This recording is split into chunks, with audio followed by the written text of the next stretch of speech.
everybody, welcome back to my YouTube channel. Today we're reacting to a surprise for Mavis. Green Ninja Lloyd, I've got your request. I'll react to him when I can. Guys, again, if you have a video you want me to react to, it doesn't have to be Thomas and Friends related. It could be any video you want me to react to. Let me know in the comments or message me on Messenger or Facebook. Facebook or Facebook Messenger, and I will get your request as best I can. Without further ado, let's get started. It had occurred at just the right time. Thomas, Percy, and Toby were struggling to keep up with the demand for the quarry's stone and finding it difficult to coordinate the shunting, loading, and transportation of the stone to all the places it needed to go. The work was much easier for everyone with Mavis's help. Mavis had grown to enjoy her new home on the island. She had been naive and temperamental when she first arrived, but with time, hard work, and patience, she had grown wiser and more adept at handling the trucks. Okay. She had also become firm friends with Thomas, Percy, and Toby, and loved working with them very much. However, Mavis didn't... The reason I say we know all this is because we know a lot of this about Mavis. ...get to see the engines as much as she would have liked. Mavis's shed was at the quarry, but Thomas, Percy, and Toby's sheds were much farther away. She only got to see the engines when they came to the quarry to help shunt or to pick up stone trucks. This made Mavis feel very lonely.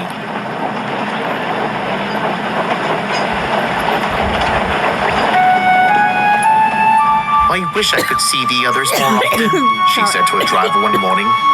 It's hard to stay rooted in one place, he said. But don't forget that you're a really useful asset to the quarry. Okay. I know, she replied. I love the quarry, but some days I wish I could zip past the level crossing and see more of the branch line of my friends. I understand. But remember what happened when you tried to go beyond the level crossing last time? Mavis did remember.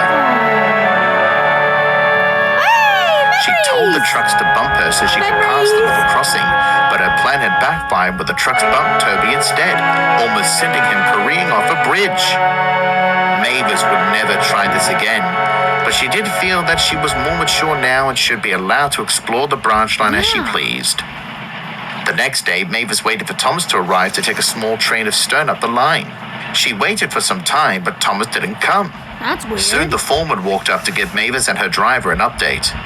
Thomas had taken ill, he said. His driver and fireman have tried all morning to light his fire, but to no avail. Poor Thomas, Mavis said sadly.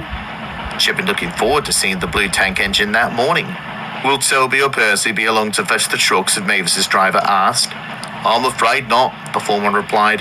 They are both occupied on other parts of the branch line. It looks like Mavis is the only engine available.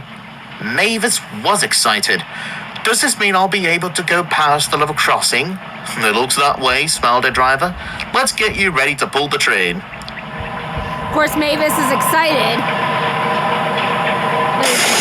Mavis was coupled up and soon she set out gleefully down the quarry line and past the level crossing. Well, yeah. She was in awe of the beauty of the countryside as she passed by the waterfall and the quaint hillside villages. Broad pine trees rose high above the horizon, and the sound of the gentle breeze rolling over the hills made her feel very peaceful. This is wonderful, she said. Thomas, Percy, and Toby truly are lucky to be able to see this every day. Why is this so called a surprise for Mavis? It was not long before Mavis arrived at the station. She shunted the trucks into a short siding and gave a joyful sigh. She was having a wonderful day.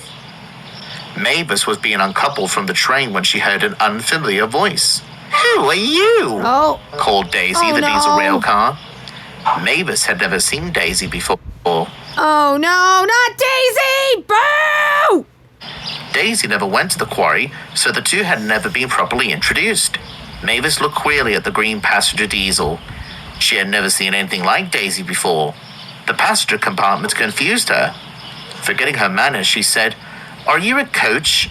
Where's your engine? Daisy was offended. I am an engine, thank you very much. I am a diesel rail car, and you had better show some respect, young lady. I'm sorry, Mavis replied. I meant no disrespect. I just don't understand how you can be both a coach without an engine and a diesel without trucks. I don't pull trucks. They're bad for my swerves. Mavis laughed. Again with the Your swerves! swerves? What are swerves? You wouldn't understand. You don't have bogies.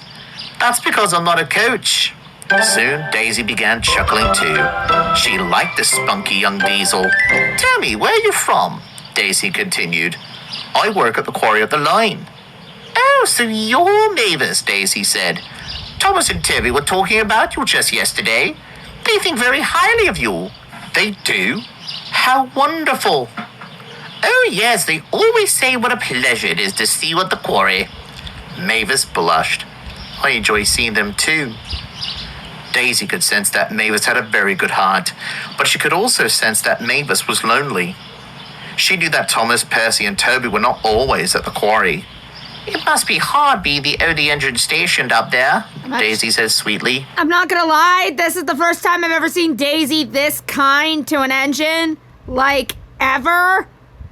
Like, I'm sorry, but when are we ever gonna see this again? Like, this is surprising. If this is what the surprise is, I'm surprised. Mavis sighed. It is. I wish I could see the others more. And now that I met you, I wish I could see you more too. But I'm not allowed to leave the quarry apart from short trips to the auxiliary sidings when there's a lot of stone to be stored. Daisy felt sorry for Mavis. Soon it was time for Mavis to return to the quarry. The two exchanged goodbyes and Mavis set out for home.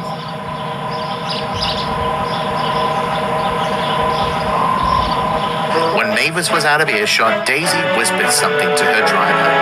We'll do it tomorrow. The next What did she day do? came, and Mavis awoke to an unusual sound. The sound of passengers. I beg your pardon, Mavis huh? rolled out of her shed to find nearly 24 enthusiasts being led around the quarry by the foreman. When they saw Mavis, they crowded around her and moored with her, striking yellow and black stripes. I don't understand. She looked up and saw Thomas, Percy, Ah! Toby, and Daisy. What is all this? Mavis asked. We brought you some company, Thomas replied. Yes, Percy added. Daisy told us how lonely you were, so we spoke to Sir Topham Hatt and chartered a special enthusiast train to the quarry each day.